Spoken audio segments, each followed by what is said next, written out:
All right. Welcome, everybody, to the first ever Business Strategies Roundtable.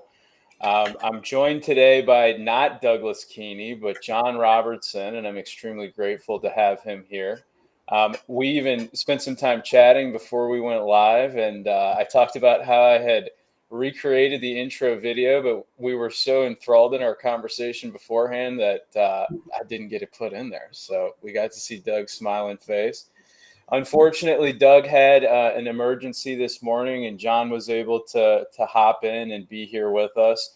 So if you're here expecting a conversation with Doug Keeney and Exabits.Ai, we've got John Robertson from Encircle Marketplace instead, but we are still going to be covering the battle for decentralized AI.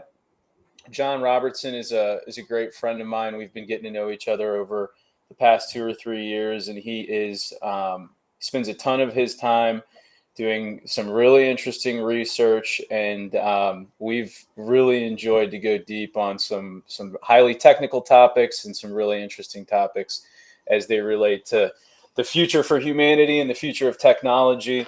John's doing some wonderful things and can speak to this in some tremendous detail. So we're going to have the same conversation. It's going to be great today. John, thank you for being here. How are you? Oh, mixed as usual. I hate to reduce it to one number. Fair enough. Give you a radar plot.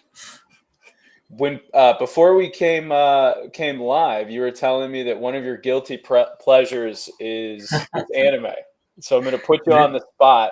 Tell me about where that started. And what your current anime that you're watching is. I know I'm just such a nerd, and I got bored and thought I'd learn Japanese. And so anime gave me an opportunity to listen to the vocalizations of the language. I know, and to some degree, that's the wrong way to learn Japanese, but it was entertaining. And unfortunately, I kind of like, I have a guilty pleasure where the anime is, more adult and, it can be violent. One of my favorites is Princess Mononoke. It's an epic tale, just epic. And the bad characters have good points, like they rescue people from brothels and they take care of lepers that are and yet they ruin the environment. And the people that are good are they're so passionate that they trample over others. So they kind of show there's a Japanese sentiment where they really they show a kind of a sophistication that life is never as simple as you think it is, and somehow we all have to find our way. In Princess Mononoke, they have this jaded priest, and he's a mentor, but then he betrays you, right? And he's supposed to be a priest, and he's crude, and it's just the characters. It was fun watching that kind of stuff. Anyway, that's awesome. What are you watching now? well, I was in our conversation, I was talking about the saga of Tanya the Evil, and the author of the light novels for that is a Japanese military historian, world military historian. And what he's done is he's kind of weaved a scenario where instead of having World War I and World War II, in the middle of those was what would have been the World War. And there's not a Hitler because that was too soon, but you see some of the other characters. You see the Desert Fox. There's a Dunkirk moment, not in the way it happened, but kind of in the spirit of what was going on. And it's kind of a hilarious juxtaposition. The main character is an 11-year-old girl that's just super powered. But she remembers her past life. And so, she's really like a 30-year-old man or a 40-year-old man. And his salary man job in Japan was firing people. So, he's your classic sociopath where he doesn't care about anything. And then he's shoved into this 11-year-old girl's body. And he's because they're at war and magic is rare, and the girl has magic. She's of course swept into the army, and because she's powerful, she makes it into military command. And yet, because she's a Japanese salaryman, she's doing all the rules, and she's like, okay, have recruits, and I'm going to send them in front of me because they can be the cannon fodder. Oh wait, I can't let them die. That would be bad on my record. Yeah. We won't get promoted. That very, very corporate businessman mindset. Right. And so it's kind of intriguing to me to see the nuances of history. What, did they work the same? Would they work different in the situation? And then just the juxtaposition of how everyone treats this 11-year-old girl that outsmarts them and they're really afraid of, right? And some are happy to use her as a military tool, and others are, want to keep her as far away as she can. Yeah, and some how are scared, some right. see ways they can manipulate the situation. Right. And even though she's a sociopath, you can see where like 3 steps down the road, you can see the compassion. Here's somebody, and I'm going to be really hard on them now, but it was the right thing. 3 days later, or later in time, there's some companion where they're off to be generals on the front line, and she's like, look, you've got a wife and children, you're very good at logistics, why don't you go run the trains?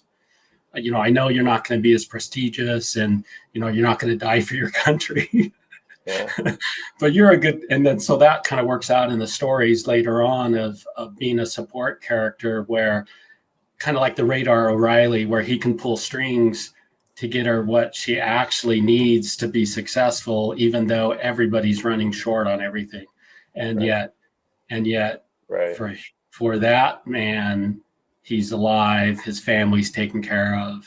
Yeah. It just wasn't the same as the other people that weren't married and didn't have families. Fine, go die for your country. That's what you want to do. Go do it. It's the uncomfortable, leaders a lot of time have to make decisions that look at reality most clearly. And not everybody chooses to look at reality really, really clearly. And I will use myself as an example. So I would love to be a certain weight, and that's just like a stupid thing that everybody probably, or maybe not, deals with at some point in their life. When I am not on track to achieve that goal, it's a whole lot harder to step on a scale and have the conversation with myself about where I'm at against the goal, which is a direct reflection of choosing to not look at what the current state of reality is. A lot of people that aren't where they want to be do exactly that, where they, rather than measuring and looking at the goal against where they wish they were, they just don't look at it. And then they don't have a clear, accurate look on what the data is. And then you get somebody like this character that you're describing who, says, well, I mean, here's the math. You should go do this because you're good at it, and you guys should go do this because, X, Y, and Z. And it sounds uncomfortable at the start, right? Or on its face. And you use the word sociopathic. But to me, from a leadership perspective, the leader's job is to get the best possible outcome for everybody. It's the trolley problem, right? It's like, well, what are we doing here? We got to make the best possible outcome. So I think, that's given me a lot to think about. Your other, and I, look forward to checking it out. Your other point about there being good in the bad folks, the Robin Hood-esque style in the first show that you were describing. And then there being bad in the good folks, trampling people to go achieve good. It's a really great perspective on how life really is, because even people we see as good or bad, and Elon Musk is a great example, because you could look at him as good or bad, depending on who you are and how you feel. But the reality is, we are not perfect, and we are all not one way or the other. We've broken the ice. I'm going to ask you one more icebreaker question, and then we'll kind of trickle through the rest of the content that we have today. What's the best meal you've had in the past 2 weeks? And I know you live in Salt Lake City, which is a former home of mine. So I'm hoping that you'll say one of my favorite restaurants. I don't know if this is, I put this under the don't get old joke, because nobody gets it until you start getting old and your body starts failing you. Unfortunately, food is my enemy. I'm just allergic to so many food things. And you talk about weight. And anyway, there is a Thai restaurant that cooks just for me. So they leave out all the ingredients that I'm allergic to. And they made me an avocado beef curry that was it was really, really good, because you've had Indian curries. The Thai curries, Thai approaches food different than Western cuisine. So I don't know, how much time do you want me to take? I think let's have 30 solid minutes for talking about decentralized AI. And then I want people to get a chance to meet you as a human being, right? Because so often we hear technical people talk, and to me, it's a little bit fucking dehumanizing. Yeah. You are somebody that has tremendous depth of knowledge, but you also have a tremendous personality and character, and have gone through life like the rest of us. And I think it's important for people to see. Right. You know what I'm saying? So, and I am a foodie. I used to have Friday food adventures where, and to me, the term of an adventure is you have to have a bad adventure, or you're not pushing it far enough, right? The bad adventure is kind of a trophy. So we would have Friday food adventures, and we had to go somewhere. This is the work team or whatever. We had this to go is why somewhere. You can't eat bullshit now. Right. I can't not do this anymore. That's the don't get old joke. As you get old, things get taken away from you, and you have to figure out a new adventure. But anyway, we would have Friday food adventures, and it was somebody had to pick a restaurant that nobody had been to, including them. That. And it could be a hole in the wall. It could be, it was an adventure. We're on this for an adventure. I love that. I'm writing it down. It was a really fun practice, because like we went to a Lebanese restaurant once, and you get to talk to the owner, and nobody's been there. So you ask them what's good, and they fine. Okay, we'll just bring all this stuff out. This is what I was going to feed my family. And you're like, this is great. Yeah, you get that unique experience. That's so cool. That's great. I've written that down, and I'm certainly going to steal that. That's it. That's a good way to do dates too. Like if you're further into a relationship, and you're like, well, I don't want to go to the same old spots. I've always thought, and I think after this, you'd have far fewer marriages. But I've always thought that you needed to do one of those Amazing Race type adventures for newly engaged. They needed to be in stressful situations That's a where freaking they business saw, idea, John. yeah, where they could see how, okay, we're in this stressful. How are they going to react? Whoa, this guy loses his temper. I can't do that. Or this, whatever it is. But can you get through that? Can you get through that? Can you do an amazing race where you're surprised by something? And a food adventure is a very light version of that. Yeah, that's funny. That's really funny. Okay, so we've broken our ice. I'm going to do a little bit of an interview with you about your background, but before I do that, I'm going to tell the audience what they should expect going forward and for the future of the Business Strategies Roundtable. So we did a little bit of an icebreaker. You can expect that to be regular in the future if the ice doesn't break as easily as it did between me and John, which it did because we love to do this. You may see me in the future ask our panelists or our guest about a couple of news stories that are topical to their domain specific knowledge. John and I are going to get into detail about AI today, and we also broke the ice excellently. So I'm not going to make you choose an interesting news story for us to break apart, even though there are plenty in the world right now about AI. What I will move into now is the interview about you and your background, and then we'll have about 30 minutes to talk about Decentralized AI, how how AI is impacting the economy right now, what decentralized AI is, and why we believe that it's important, and Doug as well. So now that I've told everybody what to expect on the future of the Business Strategies Roundtable, let's dive into a little bit more about you. Could you tell me about your journey in your career and how you got to the point that you are now? And then you can kind of tell a little bit about where you're at now, and I'll ask you some supplementary questions. Okay. I kind of fell into programming. My father's a university professor, and I actually enjoy teaching and mentoring. When I was a super skinny kid in junior high school, for some reason the bullies would leave me alone because I would help them with their math. I wouldn't do it for them, but I'd help them with it, and so okay, that worked. But I've always enjoyed mentoring and teaching and understanding new things and talking about things with people. But seeing my father in the university system and how political it was and how much he wasn't able to teach to his heart content.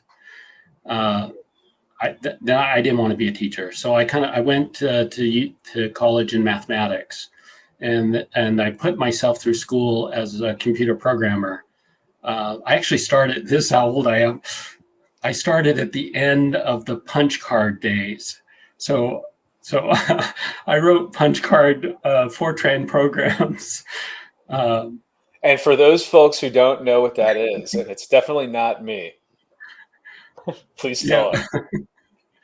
Anyway, so by the time I was ready to graduate, I was making 3 times as much programming as I would have as a mathematician. So, I was kind of, I was pretty much set. And at the time, I was working for WordPerfect on their email program called, eventually it was called GroupWise. And because I like to analyze things, about once a week, I would send an analysis paper to my boss saying, "Hey, we should do this a little bit differently. This would be more important." And sometimes it was code related, and sometimes it was just human management related. And they just got tired of me, and they said, "Here, you be the manager." Tell me about that. I had a conversation recently, and I've had it many times in my life, where somebody's going from being a very high level producer of outcomes, whether it be a hell of a pizza maker or a really good assistant manager, to then being somebody who's really great at producing code, to somebody that's responsible for others. And I like to say, and I'm open to being wrong, as I always am open to being wrong, but I like to say that that's one of the hardest transitions to make in life, going from being a doer to being a manager or a leader. So talk to me a little bit about that as somebody that Yeah. Well, I think there's 2 points that I'd like to hit, maybe 3, but the first thing is that for the most part, it doesn't work from a career satisfaction. So if somebody's highly technical minded, they kind of need to have a technical track. Maybe they become the chief scientist and so forth. It worked for me for 2 reasons. One was that the way I analyzed it, here I am programming in the math degree and, systematizing things. Well, systematizing your people process is the same kind of thing that you're doing with a computer language, right? Yeah. And so approaching it that way, it's not emotional. It's just, here's what we're doing. And then the other thing was that everybody has a motivational payoff, right? There's something that they really enjoy doing. And I enjoyed changing the world, if you will, in a small sense. But like with the email, I enjoyed making it so that people were more effective because we interrupted them less. We put their email in the right place for them. It was easy to read and things like that. And so part of what I found was that if I was a leader of the team, other people could help me do that, right? So I still had the job satisfaction of getting the product all the way into the customer's hands and seeing that usefulness, that future come forward. So it's kind of those 2 things for me. Was it's still I still treated it as a technical problem. Maybe I shouldn't have, but I did. Yeah. And I could have the others help me.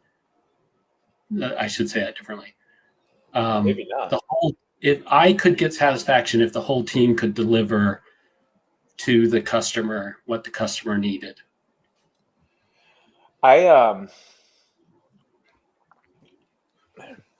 The reality is with more people, more things are able to be accomplished. And I heard you kind of touch and then move away from the word "them help me," and you had this background experience as a young man where you helped others with your knowledge, and it was a reciprocal situation. You were supportive of them, and they were supportive of you. Hey, we don't want to fail our math problems or math classes, and you don't want to be uncomfortable walking around the school. There's a reciprocal exchange. Now, it wasn't cash, is what we're used to using these days, right, for reciprocal exchanges, but it was a reciprocal exchange. So then you moved into a world where you produced, but you had experience managing and dealing with people from a very young age because you saw whether it be danger or discomfort, and you met that with a solution, which was, well, I'm going to learn how to fucking deal with these guys. We're going to find a way that this is not a nightmare. So now in you're beyond this point that we're talking about, but now that you're in that point where you're having people help you on whatever your goals are, I think it's fair to use the word help, because you're still helping them reciprocally. You showing them how they can be more efficient at their job, that in turn allows them to be producing for you, whatever it is. It's reciprocal again. Being a higher performer and having a good manager that gets to reflect on having a high performing team, everybody benefits from that.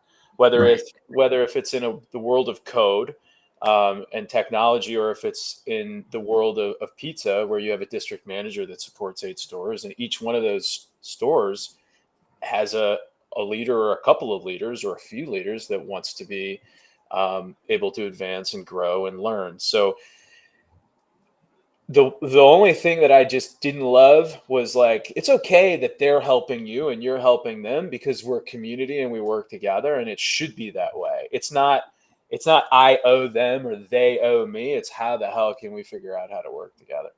So you figured out how to work with the team. You started managing people. You've always had an affinity for math, process, and understanding things at a deep level. Where did you go from there? So from there, so this would be WordPerfect Novell.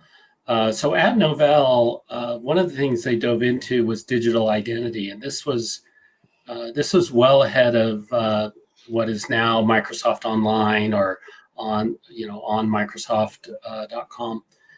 At the time, Microsoft called it Passport, and we were probably we released about 6 months before Microsoft Passport, the first identity product from a global identity product, and it was a Novell product called Digital Me. And what was fascinating about that, they had me as chief architect at the time.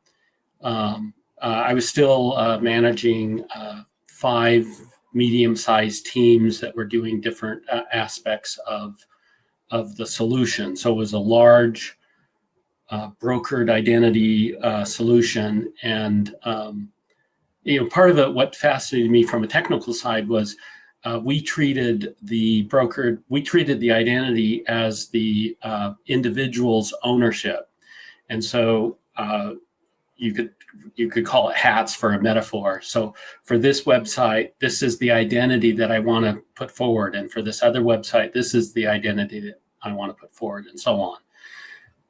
And so just kind of that aspect of as humans. When I go to work, I put on a badge and I have a title, and when I go home, I don't have the badge and I have a different role to play. You mean the teacher goes to the grocery store? But not as the teacher. Yeah, right. Their role is acquiring food, acquire nourishment. Yeah. And that's part of the human aspect. Anyway, so I did that for 2 years, and because our product was only making $6 million a year, it wasn't profitable enough, and so Novell canceled it. And so from there, I got moved to a team that they spun off, and we were doing. So to me, Apple and Novell have the same. Novell's gone now, but they have the same problem in that they have a tail wag the dog problem, where some teams have more influence than they should, and they don't have a handle on how to rein everybody in to pull in the same direction. People management? What? Yeah. And I mean, it kind of gets back to your point of leadership, that the most effective team is when everybody's pulling in the same direction, when everybody has the same goals, when things are prioritized clearly and articulated clearly. And obviously, all companies are dysfunctional, and Novell certainly was. Anyway, so NetWare had a problem in that it was an operating system, but the company didn't want to treat it as an operating system. And Apple has those same kinds of things where they do some things very well, but then things that people want to rely on them for, they don't do. So we were migrating Novell infrastructure to Linux. So it was a highly technical piece that we were doing. From there, I got a job at a startup, and they did automotive repair expert systems. It was fascinating because it was machine learning before they called it AI. And they would digest automotive manuals. And then my job was to tease out how to present that to answer the questions that the technicians would have.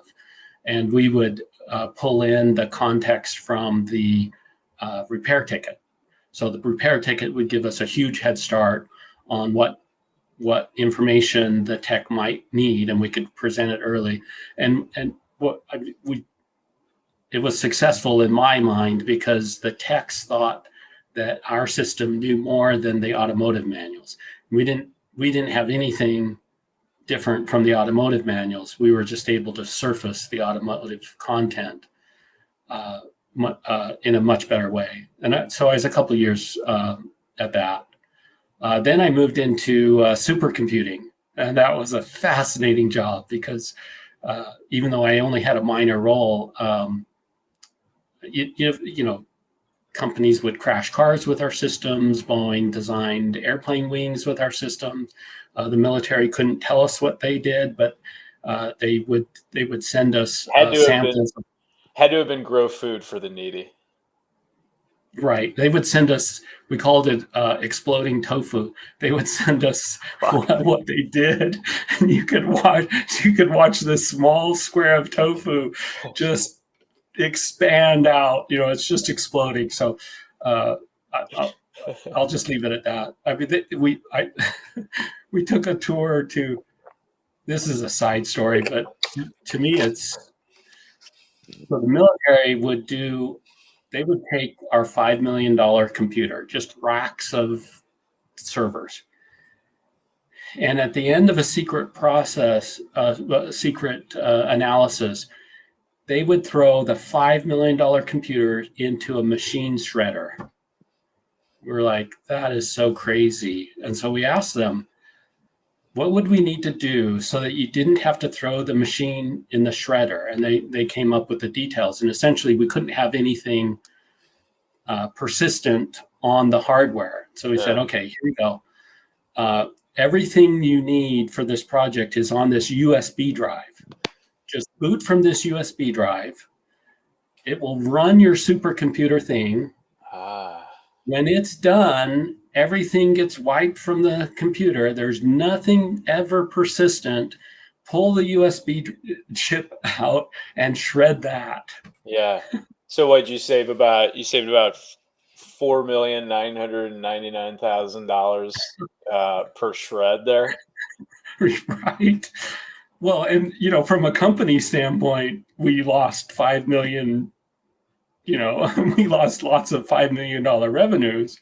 Yeah. But it was just hard to stomach what they were doing. It was really hard to stomach what they were doing. So I didn't mind us having that solution for them. Yeah, hell yeah, of course. Well, my great grandma used to say, and I better not imitate her. She used to say, waste not, want not.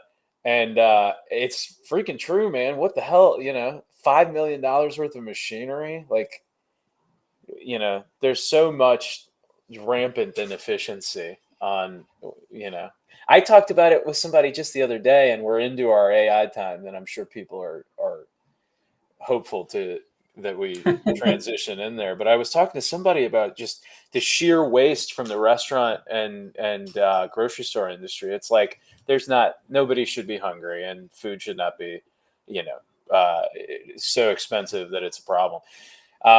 Now, if only there was some kind of intelligence that could help us solve all of these inefficiencies in the world, John. Is there anything that can help us solve food waste and technology waste? Is there something going on these days? Absolutely. I think you've named the title of this, the decentralized AI, decentralized artificial intelligence, and we've had talks before of what's happening with big tech AI, and we briefly talked before in our preview show of what's currently being called decentralized AI, which I don't think really is decentralized AI. And then we moved into what you're talking about here, which is more private AI, even though it can still be transparent and open and so forth. But if you're talking about a pizza shop and you're gathering statistics on waste, and I want to throw one other thing in there that some of the DoorDash and Grubhub type things have offered to the homeless, kind of a meal ticket. And if you work that in with AI of this many ingredients are going to go to waste, so you're going to throw them away, or you could actually make 2 pizzas of this, slice them up, and 1 pizza of that and slice it up. And then you could offer, from a DoorDash perspective or from a Grubhub, just, hey, go take this food, or you could offer it to a shelter or something like that. I mean, you want to keep people safe as well, which could be another AI AI extension. But the point is that OpenAI from Microsoft or Hugging Face, they're not going to look directly at the pizza food waste problem, right? They're going to look at they're going to solve the big problems. And to some extent, if you take private AI to the extreme, do you just have a machine with a graphics card that's crunching through the data night by night, and this got thrown away, and figuring out what it could have made, or figuring out what was ordered wrong? I don't know that requires a room full of GPUs to analyze. And since it doesn't require a room full of GPUs to analyze, why can't a business have a small set of tools to say, here's how my business is run. How can I run it better? Here's how my humans work. How can they work better? It's kind of like the security AI where it gets used to what normal behavior is. That way it can highlight what abnormal behavior is. Ignore all the people walking on the sidewalk. Hey, this person crawling behind the bushes, that's abnormal behavior. And so there are AI models that train for that. And I guess another aspect of what I'm calling private AI, I know several business people, and they're large enough business, like a construction company, and they do this kinds of things, but they've told me they can't rely on a big tech AI. They've had to spend the years, typically 2 years, to harvest their own data to come forward with something that actually works for them. And so, it's the road ahead is not necessarily as clear as we hope it would be, but I think this is your point that you've taught me, Zach, is it's important to get on that road, right? It's important to not wait and let other people do it, because if you let other people do it, then it's in their hands, right? And you're getting behind. I mean, if your pizza company doesn't do this and somebody else's does, all of a sudden they're more cost effective than you are. They're making money, you're not. They're hiring people, you're not. And maybe their quality goes up. And I mean, I don't know, as you know, we're at the point now where many companies are requiring their employees to use AI to draft things, including computer code, to draft email messages. There's many companies where their entire tier 1 customer support is an AI bot, right? That the economy, it's just so drastic. The economy of AI makes it so that you just have to do it. You're not going to stay in business in the long run if you don't adopt those AI. Doing the things a machine could do. Right. And so now's the time to get a hold of that and steer it correctly, right? Now's the time to sure look what people are doing and excuse me, look at what people are doing and look how it's effective, but don't coast, right? Don't just give in and do what everybody else is doing. look for the way that AI can actually help you. And I think this is where people can be best served, is by taking charge of that. Because if you let OpenAI do it, I believe you look at Microsoft as a trend, or you look at Google as a trend, or Amazon. It's just going to turn into advertisement, right? It's just going to turn into you as the product, not your pizza, not your customers as the product, not the service you pick to them. And I think that's part of what I'm learning from these other industry leaders, where they've taken the AI private, and over the past 2 years, they've jumped enough of the hurdles that they've made it useful for them. Now, they will say that it reduces their employment. And I think we'll get into this at some point, where, how much is AI replacing humans' jobs? And, we've mentioned tier 1 support. Well, that used to be humans, and now it's an AI bot. It used to be, hundreds of thousands a month in payroll, and now it's 250 a month. Yeah. Well, they used to, man, when that textile came out, all those silk weavers and all those people that, you know what I'm saying? Boy, right. All those looms and spinning wheels. Though that's where we're at, and you and I have conversations all the time about, like, we need for the conversation to be in the perspective that everybody's gonna kind of come to it and deal with it in. And if we're looking at it from the fear perspective only, as well, there's going to be job displacement and you are going to lose your job, then that is so much harder to deal with than there are going to be a lot of new jobs, and where the jobs are going to change. There's agency in that. It's when I hear that as a person, I'm like, oh, well, okay, I got to figure something new out. I got to learn something. Well, I've learned shit before. I had to learn how to get Netflix on my TV. I had to learn how to use the new remote control. I had to figure out, the new Civ 7 game. All those different, like, we're always learning something new. Taking that approach to it is much more digestible than there's going to be massive amounts of job displacement. I also think, well, let's not get too far down that road, because you and I are going to do a whole series on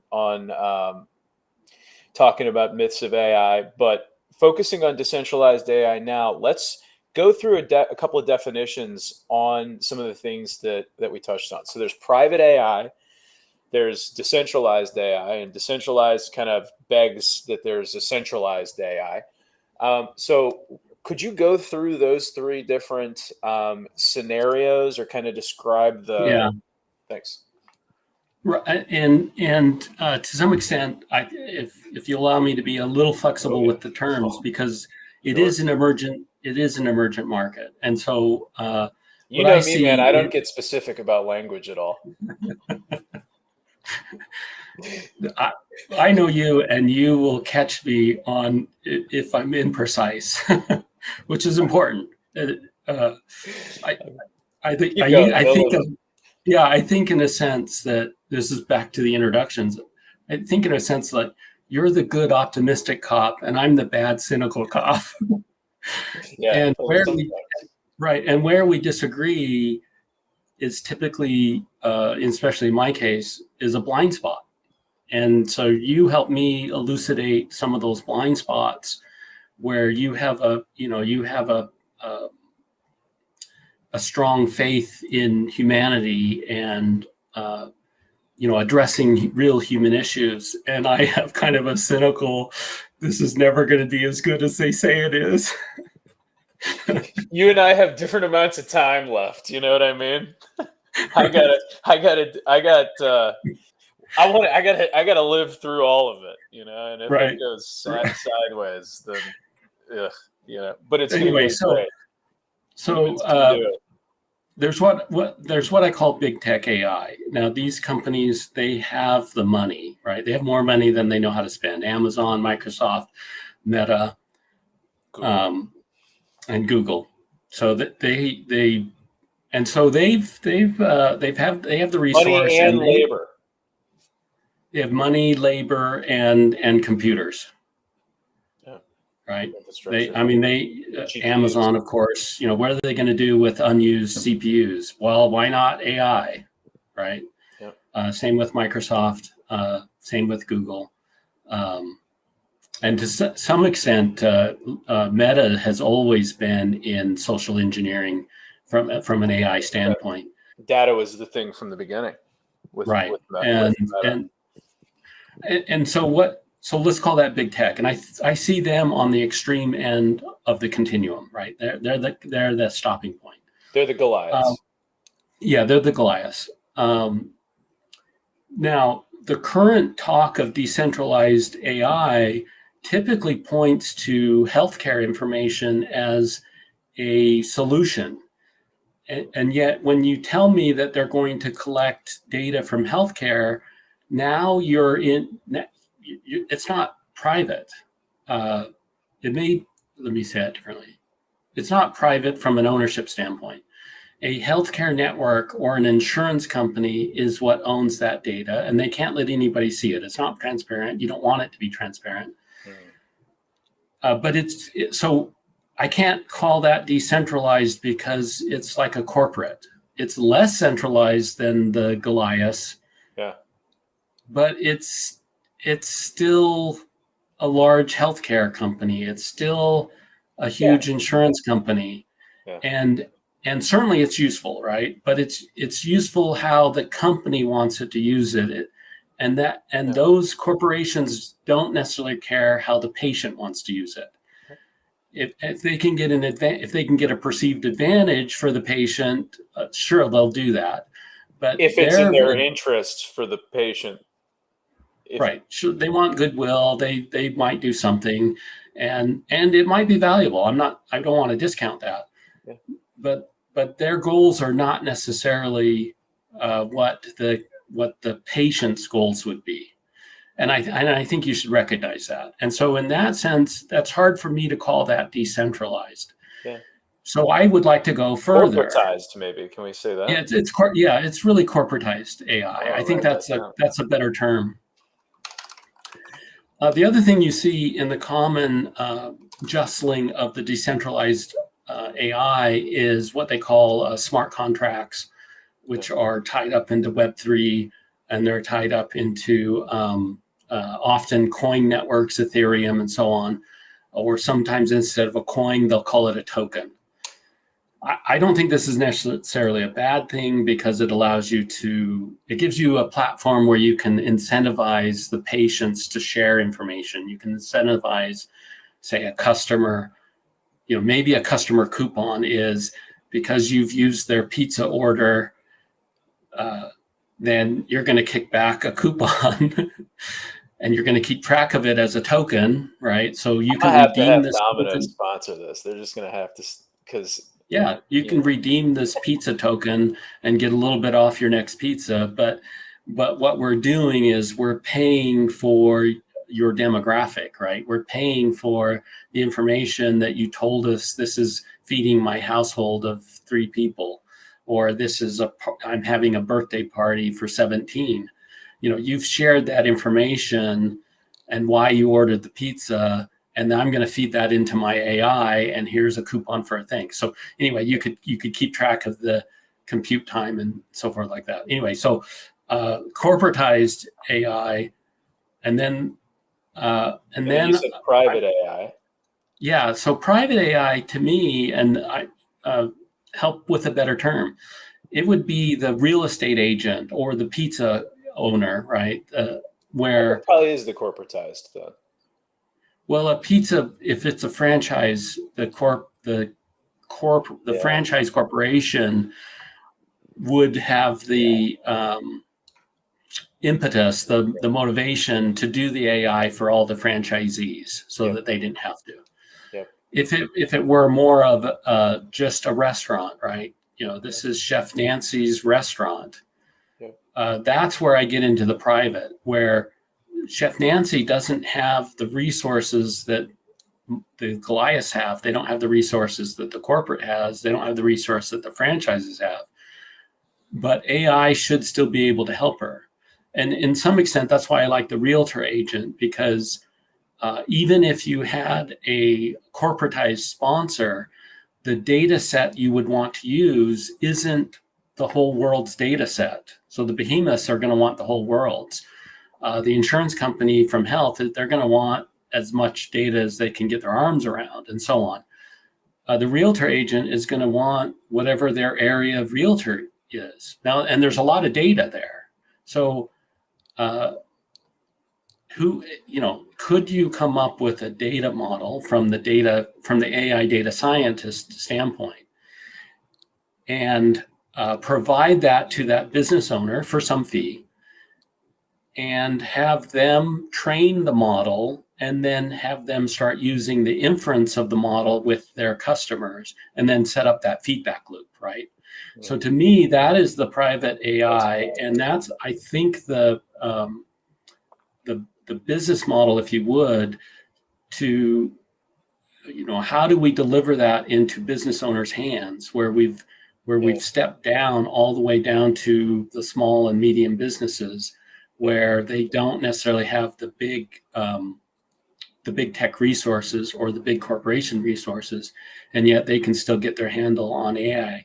And one of the margins of hope here is, so Meta's AI, which is about 10% the size of ChatGPT-3, or 1/20th the size of ChatGPT. Describe how they measure the sizes, because I think that's an interesting little tangent for folks. And then we can go a little bit over here if you're able to, but I want to make sure that we, in the remaining time, that we make clear what decentralized and centralized is, so that the clarity around what the battle is, because I think the whole damn thing is so complex that if we can at least hit that point today, because we'll do more of these, you and me, and maybe we'll loop Doug in on one of them also. Right. So I would argue that decentralized is in flux. It's an early definition and it's going to move. And I would like to add the corporatized AI into that verbiage, because that clarifies what is semi-centralized. I wouldn't call corporate AI decentralized. Yep. Where I would call somebody that creates a model for a restaurant or a realtor and then is able to sell that model to multiple restaurants, to multiple realtors, and it's something that big tech would never do. Right. It's something that insurance companies would never do. It would be disadvantageous for them to allow other businesses to be. Right. And so that's where I would say decentralized starts. And I would go one further, which is, and this is more of a vision. I don't know that it's feasible, right? So put your, boulder of salt. Hat on. Creativity cap on. This may not be usable at all. But the point is that all of your phones and all of your computers that are being manufactured now have AI chips in them. They have chips that will run inference models. They have chips that will train models, which gets me to the point of, do you really need a big data center to do some of this AI?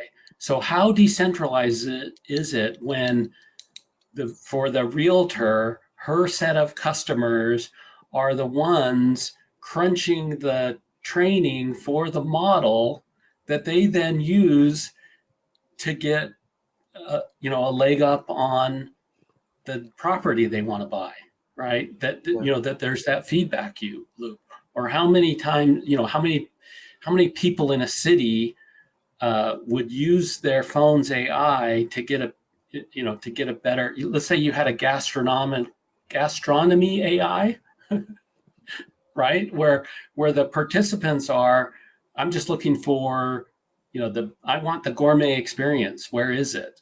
Right. And so they kind of share that with their AI, and yet it's distributed on their phones and on their personal computers. It's not centralized crunch.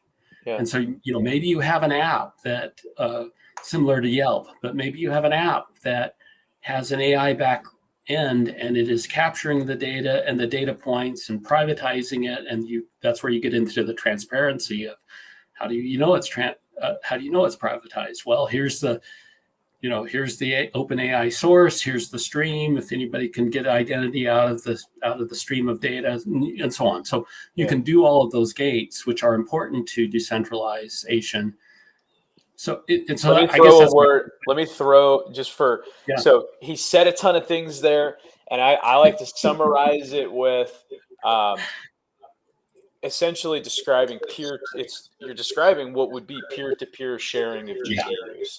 And I'll be the one to say it because who knows how people will feel. I'm sure there are tremendous applications either way there, but do you mind muting the tab that has this open, because I'm getting reverb back through and it's grabbing my thoughts.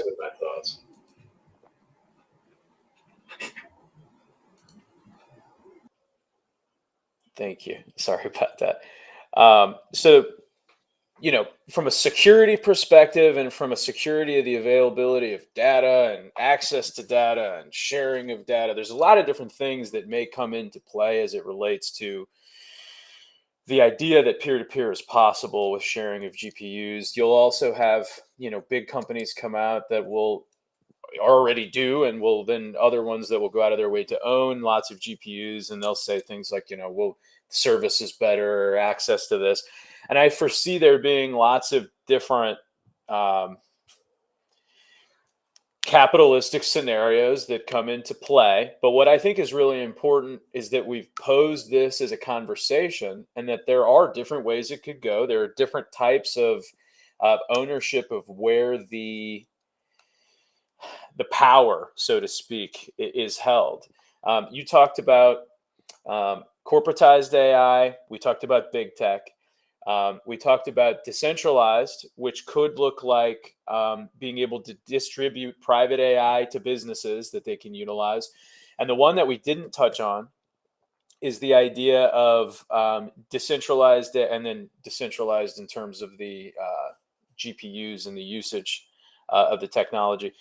The last thing that I want to make sure that we touch on, that I believe is possible and that you and I have talked about as it relates to decentralized AI, is the idea of, and I like to call it the Model T, and compare it to the world of vehicles for AI.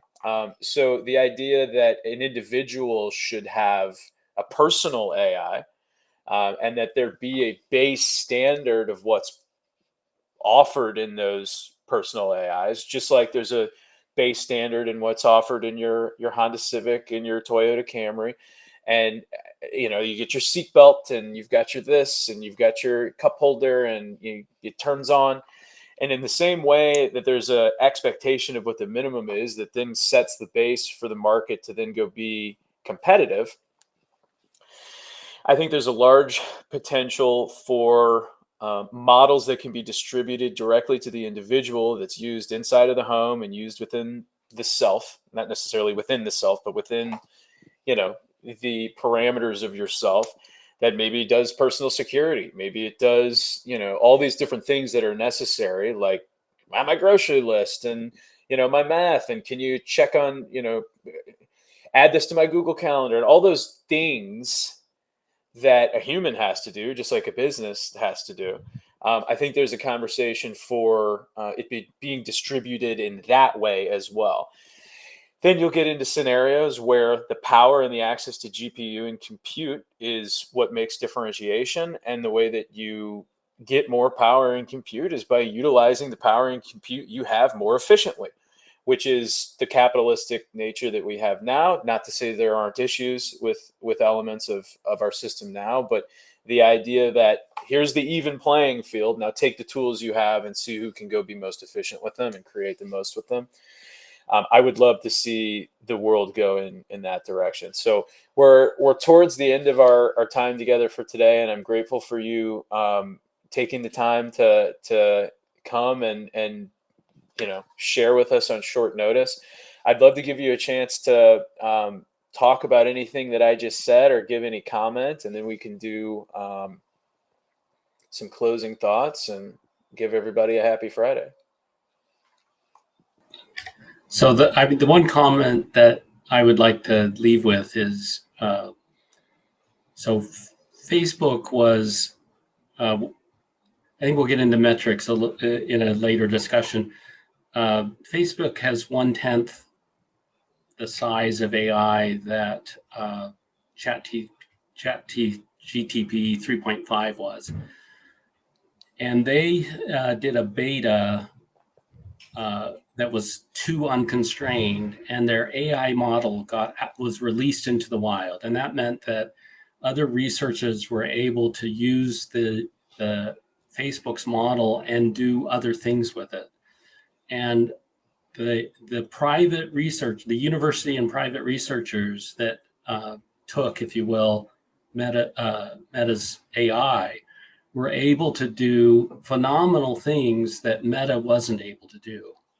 And they didn't change the model any. They just used it in unique ways. And I think some of that is what we get. To me, that's where the hope comes in, that when we have a particular problem to solve, I think we can address it sometimes with some ingenuity, and we don't need the big tech resources. That's been shown with what happened to Meta. And if you look at Hugging Face has a model where researchers can come in and they can streamline something to a specific use, and then that researchers can continue to use that model going forward. So decentralization right now is looking at those platforms and those ways to generate models and to use them. To me, they're not looking at that private use that we talked about, the unique restaurant owners and, say, the real estate agents and so forth like that. And that's where I think that, instead of losing our jobs, if we picked up a bandwagon and we were creative, we could actually find ways to have a more enjoyable job. That's really the adventure. Is we're going to lose, just like my food stuff. If I'm going to lose some food, I'm going to find better adventures. If I'm going to lose my job, I'm going to find a better job. Let's take that approach. I love that. I'll close with that. I love it. Thank you. My closing thought is, don't be afraid and learn to engage with it. If you are in a position in your life from a career standpoint that's either highly technical and you're worried like, this thing's really technical, or if you're in a even less, secure space, maybe you're in the restaurant industry and you're worried about self-driving cars, learn to engage with the technology, because that's going to be what gives you the competitive advantage over the rest of the folks that are trying to solve this problem too. And if you are engaging with it and being a part of the solution and pushing the solution in the direction that you think is right, then it's more likely than if you don't, that it'll go positively and that good things will happen. John, give us a little bit about Encircle Marketplace, and then I'll tell everybody a little bit about TriUnity Strategies, and we'll get that guy here. So one of Encircle Marketplace it's a place where service providers it's a combination of a vendor marketplace and an association. So service providers, typically your MSPs or your MSSPs, they can come to Encircle Marketplace and engage with security experts to help with their clients. This could be cybersecurity planning. It could be cyber insurance brokers and how to get the best rate, or it can be all the way to actual products like virus checking and endpoint management. So it's kind of a full range of both tools and in mentoring and associations where you can contract out. One of the things, kind of on topic, one of the things that we're pushing is artificial intelligence penetration testing, and it's that, in a crude sense, it's that replace your job thing, that the AI doesn't get fatigued and it does all the checklists. And I get fatigued. Yeah, and it has no human interaction. So why not take the opportunity, if you're a service provider that does penetration testing, why not take the opportunity to rotate your human penetration testers into edge cases and working with the customer directly. Do more penetration tests. And right, or make your team more effective with penetration tests. Sounds like that's going to grow jobs to me. You mean penetration tests are going to be more affordable, and more people are going to be able to do them without having to get high-level cybersecurity degrees? I believe we'll hit this in a future discussion, but it hits that boundary of how do we nurture human expertise? And when AI replaces our job, just like a calculator replaced a human pen and paper. I still know how to make that box and do multiplication. I know. You know what I'm talking about, I bet too. I do, and that's a great human skill, but you still use a calculator. It's a very human skill. Right. And so we'll dive into maybe that particular example, but what is the effect of AI replacing our jobs? And anyway, so that's in Circle Marketplace, and it's a rewarding business to help improve the security of America. Nice. I think it's well said. I'll talk a little bit about Encircle Marketplace for a second. I got to work with John. I actually met John right as I was transitioning into the tech industry a few years ago. We met at a conference, extremely welcoming and open gentleman. Got to work with him during my time at Fort Mesa. And my recommendation to anybody that is looking for solutions or looking for tools is to work with John, because John has tremendous character and is looking to do things the right way, and will ensure that it is that way. So when you're dealing with a marketplace or somebody that's supporting in high-level distribution like what John is doing, they're the person that's building the relationships and vetting all of the different vendors, all of the different tools, all of the different people that could or might not help your business if you chose to work with them. And him having the level of character, attention to detail, and process that he has gives me all the faith in the world to recommend people to use Encircle and any of their partners and tools because of John and in his involvement. So if you're in that space and you're looking for a really awesome partner, check John out. Check out Encircle Marketplace.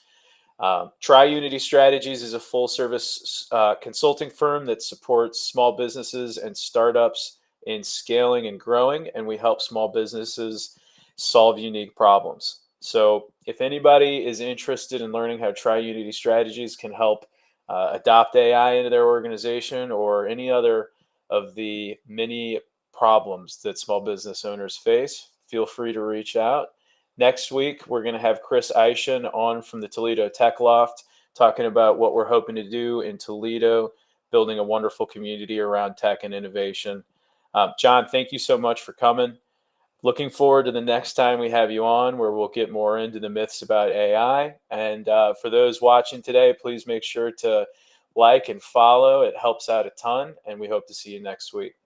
Thank you so much for joining the Business Strategies Roundtable, and we'll see you next time. Thank you. Bye, everybody.